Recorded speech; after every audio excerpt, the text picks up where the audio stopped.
Corona बीमारी से समूले दुनिया हैरान परेशान है।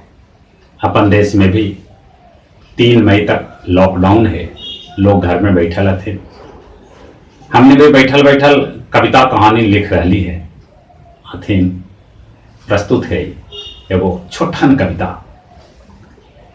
कि जिंदगी जैसे ठहर गेलक है तालाब के पानी लेखा। जिंदगी जैसे ठहर गेलक है तालाब के पानी लेखा। आओ कितना दिन रहत ऐसे ही का पता। जिंदगी ठहर गेलक है तालाब के पानी लेखा। आओ कितना दिन तक रहत ऐसे ही का पता। कोरोना है जौन बढ़े छोड़ कमे के नाम न ले रहा है।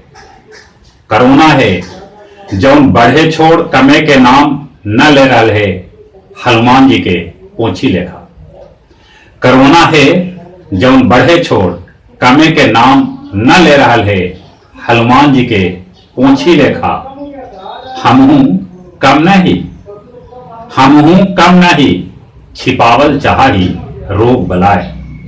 हमहू कम नहीं छिपावल चाही रोग बलाए। जबले जिंदगी पर आफत न आ जाए। हमहू कम नहीं छिपावल चाही रोग बलाए। जबले जिंदगी पर आफत न आ जाए। तबले एक से दूसरा में, दूसरा से तीसरा में, तीसरा से चौथा में फैलल जा रहा है कोरोना सरसरायल नदी के धार लेखा। तबले एक से दूसरा में, दूसरा से तीसरा में, तीसरा से चौथा में फैलल जा रहा है कोरोना सरसरायल नदी के धार लेखा।